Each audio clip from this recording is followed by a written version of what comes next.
Show ready to begin? Rock on. So my name is Matthew Koenig, for those of you that don't know, and I'm going to be your tour guide for the next 3 hours. Come on, guys, it gets no better than this. We're going to talk about how to sell cybersecurity services at a high level, but hopefully you'll get some ideas out of this that you'll take away and it'll help your business.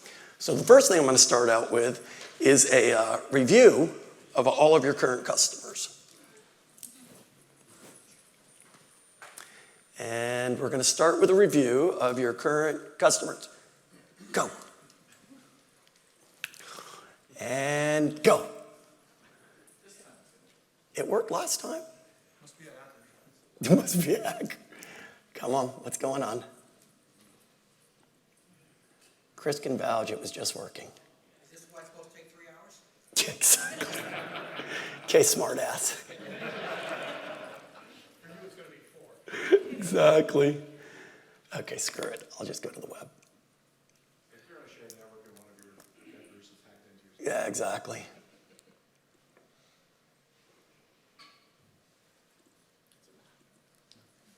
There we go. Yeah. Demo gods on the program. Exactly. Concept.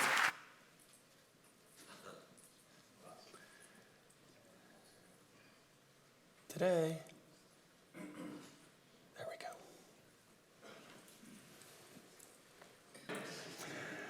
So anyway, I like to start with that because, well, pretty much I think it's funny. And I also think that, oh, now you're going to do it? That's how my wife feels about this. She walks around every day going, why?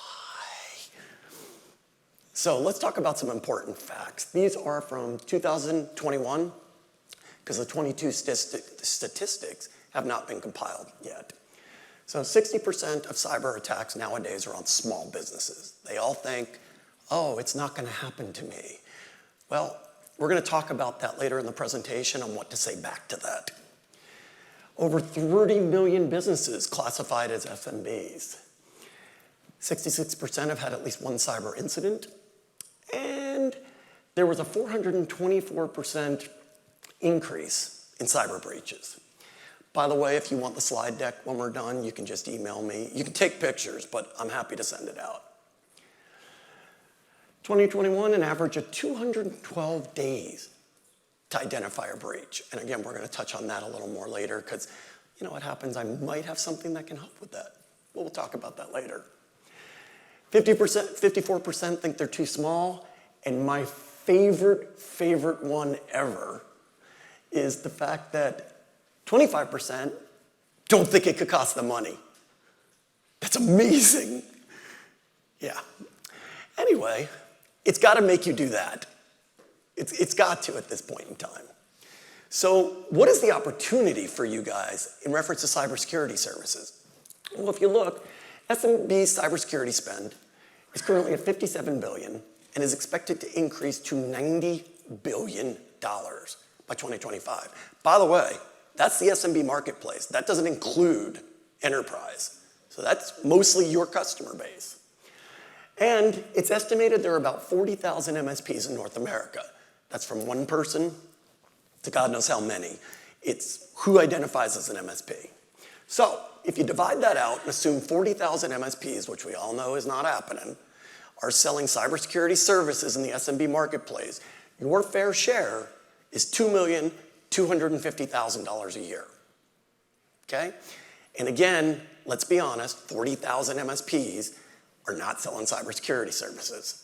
Okay? Anybody in cybersecurity services doing their fair share right now of over $2 million a year in cyber? Okay. Neither is anybody else, by the way. Just in case you're wondering, not just this room. So let's talk about how to sell cybersecurity services. It's a pain in the butt. And people have all kinds of excuses as to why they don't want it and why they're not going to do it, et cetera, et cetera. So the first thing is always use an assessment. Let me explain why. First of all, it's the obvious thing. You don't know what the heck's going on in their environment. You have no idea what you're getting involved in. So do you really want to step into that mess? The answer is no. Next thing, you're going to use it to create urgency. And you're going to never, ever give them the assessment unless they set up the next meeting. Now, Matthew, what do you mean by urgency? Well, if you get an assessment back and you see some things on there, and all of a sudden, anybody ever had anybody go cold on them? They just won't answer you. They won't call you back. Come on, guys, this is interactive. Thank you. Okay. So what you're going to do is you're going to call them up and say, hey, I have your assessment results. I saw some things that concern me. I really need to talk to you about them. What we have found is that will get you 50% more callbacks. Won't get you everybody, because they're still going to say, I don't care. But 50% of the time, if you're talking to the right people, they're going to go, huh? What are you concerned about? And that's going to get them to call you back. Next thing, talk to them at their level. Stop talking technical. I know you guys think it's simple, and ladies, I know you think it makes 100% sense. They don't get it. They don't freaking get it. Stop talking to them in terms of the fact, well, if I install this software and it's scanning this and it does it, who cares? And I'll give you an example. I used to sell a long time ago in the enterprise space, I'll call it a mini ERP system. And what happened is we'd go out there and we'd talk through it and we'd sell it and we'd mark off all the things it could solve based on the problems they were having. And for those of you that remember, it ran on an AS400, which back in that day, yeah, I just gave away my age, was a closed operating system. Oh, we can't have a closed operating system. We can't have an AS400. My thing's always been, if it solves your problems, it's stable, and someone else is taking care of it, why the hell do you care? If it ran on a Volvo in the parking lot, what does that matter to you? Same thing here. Talk about things from a business perspective. How does it affect them and their business? Don't talk in technical terms. Next thing, believe in yourself. And a lot of people go, Matthew, what? What? You don't know how many MSPs I've known in my 15 years in the business that I've talked to one-on-one, because a lot of them become friends, and they walk in and literally do this. So I really think you need to take my cybersecurity services because it's really important. Or they go to current customers and they look at them and say, hey, we're going to upgrade your security services for the following reasons. But don't get mad, and if you don't want to pay for it, it's okay. How many people have either done this or heard it? Anybody have colleagues that have done it? Okay. You have to believe you know more than them. Okay? It's just the way it is. I'm standing up here talking to you right now. Okay? And I've done this a million times. I could tell you a ton of stuff. And if I do it in a believable manner, in a confident manner, you're going to walk out of here going, okay, yeah, I get it. Not if I sit here and go, I think, I might, I could. So believe in yourself. Believe in the knowledge you have to help other people. Ask leading questions. This goes back to business impact, right? Nobody cares about the Target hack. Nobody cares about GoDaddy being hacked. And what I mean by that is, we do, they don't. So what you're going to do is you're going to ask them, what would it look like if your business was down for 5 days? And shut up. Let them talk. Okay? How many employees would you have to lay off if your business was halved? Ask them leading questions. Ask them how they feel. Ask them what it would look like. Okay? Get them in the headspace of their business, not what's going on in the world today, because I'm willing to bet 95% of small business owners don't give a crap. They're saying, they're going, that doesn't affect me.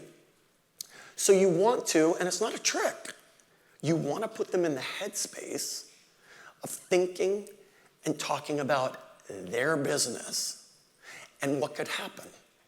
Does that make sense to everybody? Yes? Okay. Have a process. What's your sales process? It doesn't have to be complicated, but do you go in and go, here's your proposal? No, you don't like it? Okay, cool. Or do you go in and go, here's your proposal. Oh, you want to pay half for that? Okay. What's your sales process? When you go out there, what's the first thing you do? Okay, what's the first meeting look like? Do you just go out there and ask a bunch of random questions? Or do you have a set of questions that help you understand what's going on within their organization, what their business problems are, so you can now have a conversation about how you can help them get better? Is step 2 you coming out with a proposal? Or is step 2 going out and sitting down with them, going, so here's what I heard at the last meeting. These are the problems you're facing. And if this, and this could happen, that would help you. Correct? Yes. Great. Now put a proposal together. How many people email their proposals? Anybody? Stop it! You must have a meeting. Okay? I'm going to give you a little secret that I do at our company. If you sign up with me, okay, you must onboard your first client with our onboarding team. Anybody have an idea of why I do that? Anybody? Make sure it's done right. Make sure it's done right. That's one. What else? Because the software's pretty easy to use. You're training them as well. I'm training them as well. And then there's one other. If you don't use my software, are you going to ever buy it? And how many of you have bought a new toy at one of these events and then 60 days later gone, yeah, I never did the POC, whatever. Or I forgot about it, or whatever the case may be, right? So if I look at you and say, look, I want to do business with you, pick a customer, we'll set up the POC with you. What happens? You're using the software. You're getting feedback. You're looking at it. And that helps us significantly. What do you do? How are you working through that with the customer? And to my point about emails, no, you have a meeting. You want to look them in the eyes, and you want to review. You said, check, check, check, check, check. I did, check, check, check, check, check. These solve these problems and will help, check, check, check, check, check.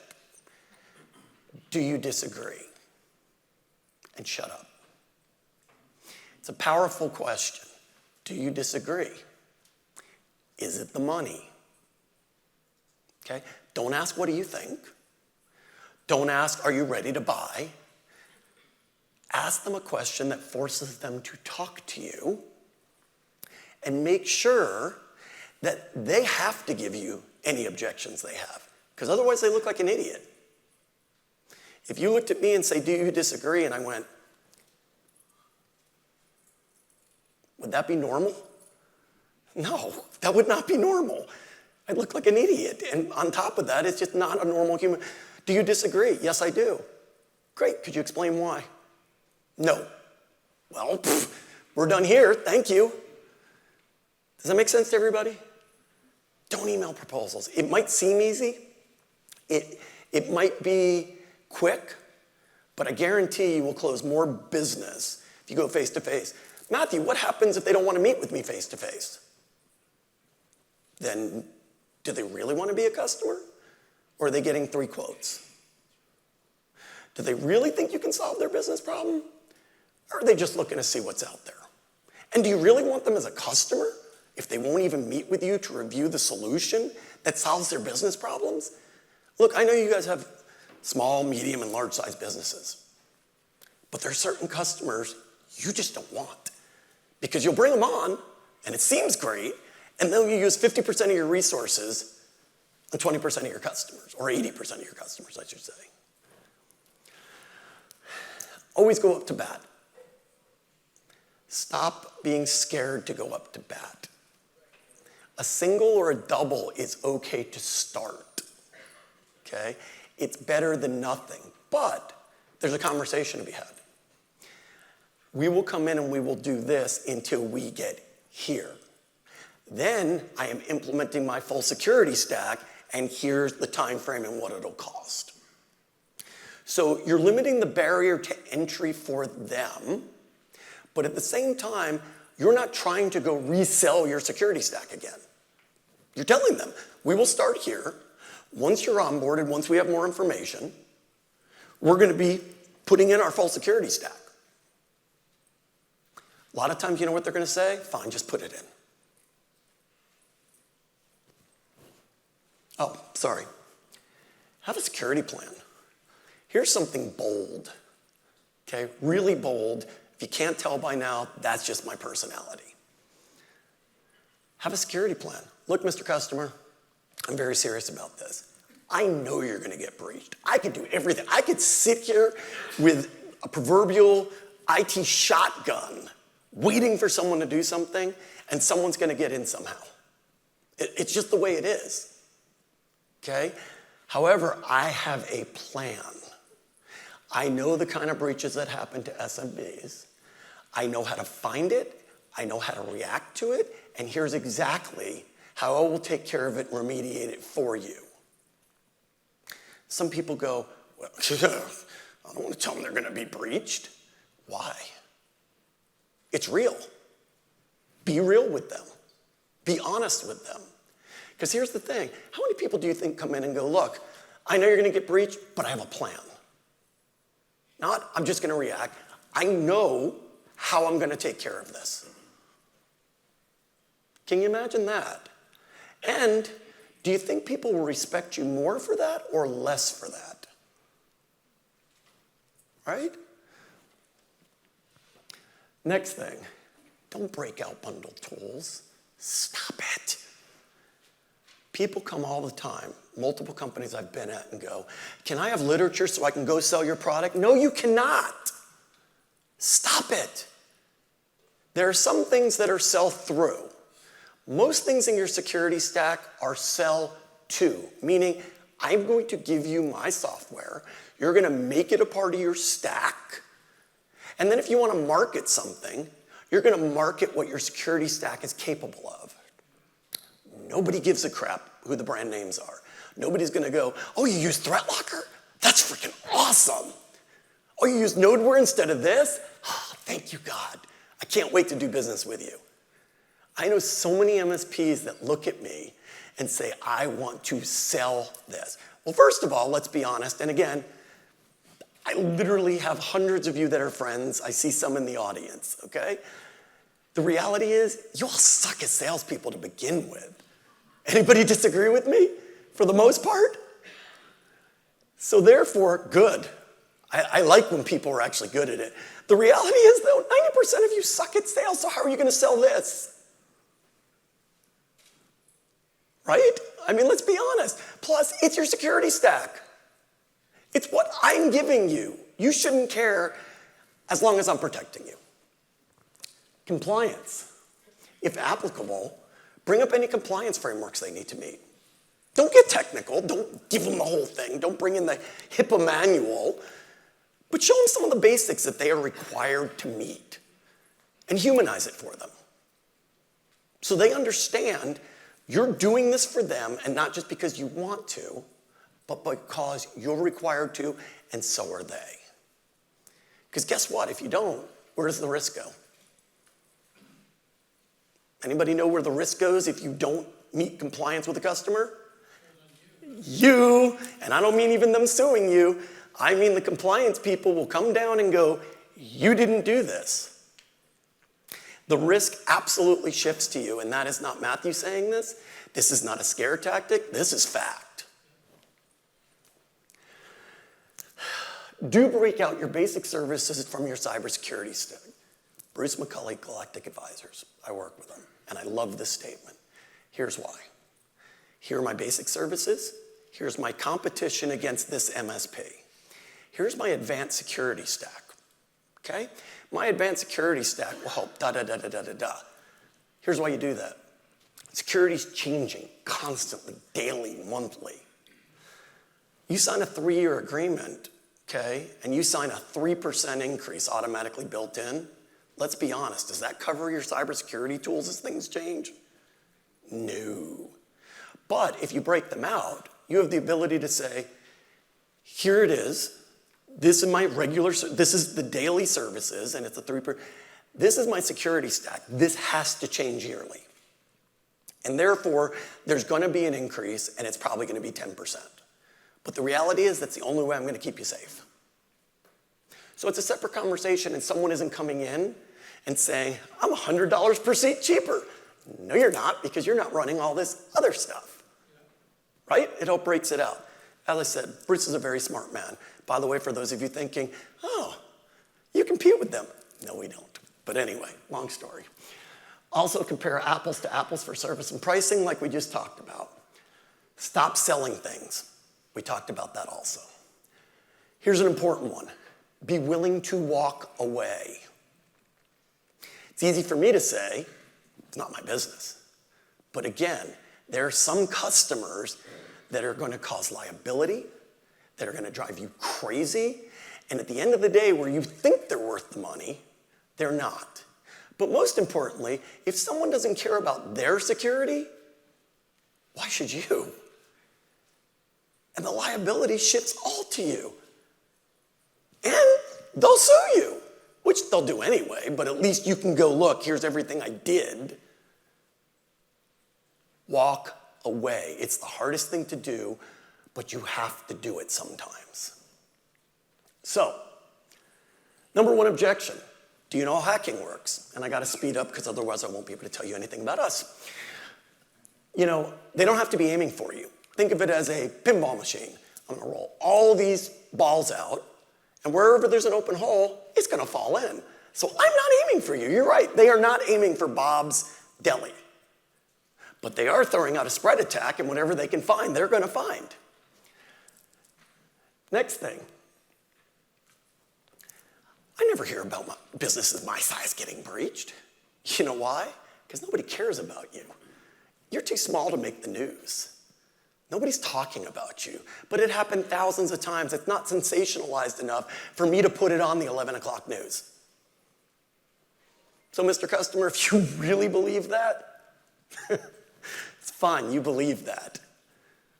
But nobody's going to say, Bob's Deli got hacked yesterday, lost 3,000 credit cards. You think anybody's going, woohoo, oh no. So what does the cybersecurity stack need to cover? Well, this is the NIST framework, okay? It's the updated one.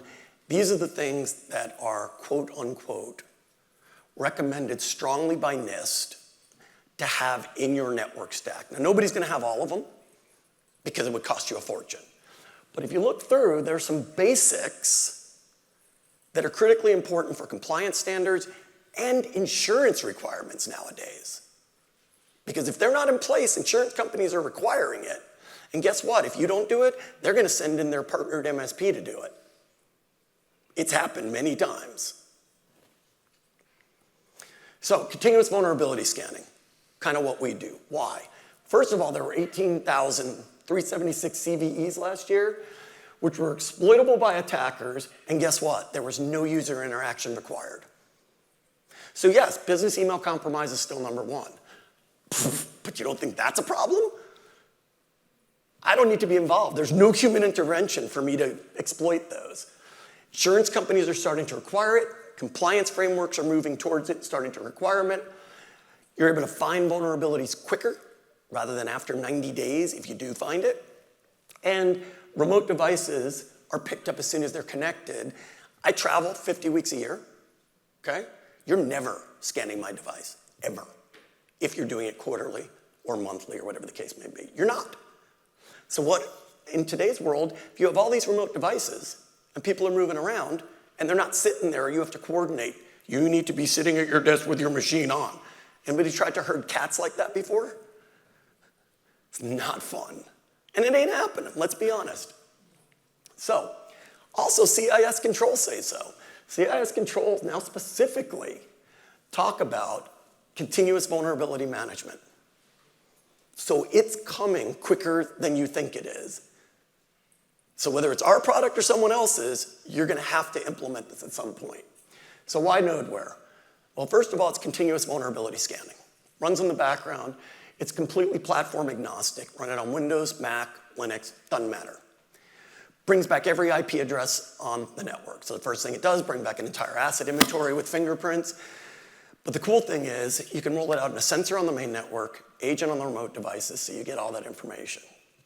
We have somebody that put a sensor on one of their CEO's network at home because they wanted to monitor it because of, I guess, the information he had, not just on his laptop.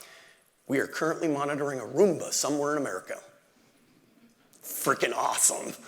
So it will literally pull everything back that has an IP address and bring back all the fingerprint information that device will give off. Robust reporting. It's multi-tenant. You can see each customer individually, or you can see all of your customers on a dashboard and your overall vulnerability score as an MSP. New device alerts. Somebody put something on the network they weren't supposed to or was brand new, you're going to get alerted like that. And you can set up almost any size customer in under 30 minutes. Up and running, scanning, have a nice day. Built-in remediation guidance, if it's a credentialed scan, which most are going to be except for some dumb switches, IoT devices, et cetera. It's going to come back, and it's going to, you click on the vulnerability, it's critical, high, medium, and low. When you click on it, it's going to give you the CVE information. It's going to tell you where it is. It's going to give you all the databases you need to look at. We have about, 15 or 20 that we pull in. So whether it's NIST, CVE, Microsoft, Cisco, whatever it is, you'll see that. But more importantly, if it's published and available, you're going to have a link right to the remediation patch, string, or whatever else they're recommending to do to fix the problem. No research, no time wasted. Here you go, fix the problem. Now, we don't auto-fix it. You still have to do it, but it's right there. And we keep being told constantly about the efficiency this updates. And the quick story is, I was dealing with a larger MSP, and they were using a sort of competitor, won't name them. They put it out, you gotta bring a box out, you gotta set it up, you gotta schedule the scan, you gotta come back and pick it up in a week, you gotta go back. It's a stack of reports, no dashboard, you gotta spend time going through it, you gotta prepare it. So we sat down with the CFO and I said, he did 90 of these a quarter, so we put a price on it. How much is his time per hour? I don't wanna make it up, what's his time per hour? End result, they estimated, their CFO, it was a savings of $50,000 a year in time spent. That's kind of what it looks like. You can see, direct link to the whatever, and the information specific to the CVE, and that's on critical, high, medium, and low risk. If it's out there, it's going to give you that information. So again, platform agnostic, multi-tenant, made for MSPs, okay? No network degradation, runs in the background all day long, 2% utilization based on our last sniffer test. Nobody will know it's there. You can put it on a current box in most cases. You don't have to have a special one, okay? And rolls out in 30 minutes or less. Pricing model, 3 ways to buy. Contract, pay up front for a year. Contract, pay up front, pay monthly, and there are some discounts there. Consumption, pay as you go up and down as you please, go from 1 to 10,000, back down to 2, doesn't matter. Get billed 1 month in arrears, and no contracts whatsoever. You can buy direct from us. We have partnerships with Synix, Ingram Micro Cloud, AWS, Ring Networks, and a few others. We are working with Pax8 right now to get on their platform. So we tried to make this as easy as possible by where you want, how you want, in order to use the system. Last piece I'm going to leave you with. Knowledge is not power. You've heard that all your life, that knowledge is power. No, it's not. What you do with that knowledge is power. Because if you just know something and you don't do anything with it, how is that powerful? I could be an encyclopedia of information, and if I don't share it, use it, what does that matter? So use your knowledge to make things better, to make your customers better, to make your organizations better, to make your employees better. Don't keep all that knowledge up here because it doesn't do a darn bit of good. And I'm going to leave you with one final thought. As I said, I've been doing this a long time. and you can't tell by now, I'm very blatant. If you do not keep up from a cybersecurity standpoint right now, add to your stack, keep your stack updated. If you're not doing it, make sure that you start doing it, okay? I will make a statement. I don't care if you use my software. Doesn't matter. But if you're not doing the things you need to be doing, you will not be sitting here next year. I will not be looking at you. I absolutely guarantee it. I've seen it a million times. Cybersecurity is the fastest growing piece. I know everybody's going to go, well, what about AI? You want to throw AI in there right now? You have fun with that. I wouldn't touch it with a 10-foot pole. But cybersecurity is the most important, fastest growing segment of your marketplace right now. And you need to get your fair share, because again, if you're not doing it, insurance companies will send in their MSP to do it. Compliance, they won't yet. But at some point, it might come. So make sure you're getting everything you can out of it, please. That's all I got. I guess we got 2 minutes. So does anybody have any questions, want to pick my brain or shoot me? So as part of this process, should we be working also with the insurance companies that are providing the coverage to make sure that you're lining everything up with? So for the people at home, he asked whether we should be working with insurance companies to line everything up and make sure everything's good. And the answer is absolutely. They've all got specific guidelines. And most of them, there's like 30 that are the same. It doesn't matter the insurance. Some have some interesting ones, but you should absolutely be working with the insurance company to make sure not only are they set, but ongoing it's kept up. Because just because you set it once doesn't mean if at the end a breach happens, if it's not still there, they ain't getting paid. Anybody else besides the people leaving? I'm insulted. Very, very insulted. No? Go ahead. How do you deploy it? You say you can deploy it in 30 minutes. Yep. What about when users are remote? Do you use our RMM to Yeah. deploy it? Yeah, he asked how you deploy the software. So with the agents, throw it out via an RMM. And by the way, we hate agents. We don't want more agents. It's just the way the systems work. And the sensor, you just throw out, you can push out right to a box on site if that's what you want. So it literally takes no time. Were you recommending, you said show the basic security stack. Were you recommending adding, because you're also saying only sell based on what you think they should have. Are you pricing those separate, or just saying this is our basic, but that's automatically in there? The basic is just your basic services, right? Monitoring and antivirus and that's it.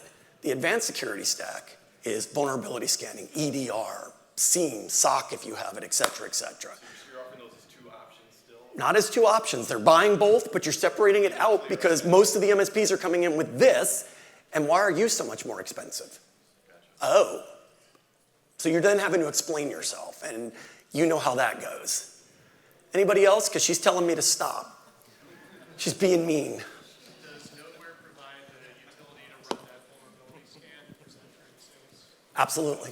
Repeat the question. Does Nodeware provide a utility to be able to do those scans, right? Was that it? Yes. And once it's out, it's constantly running, so you don't need to do anything else.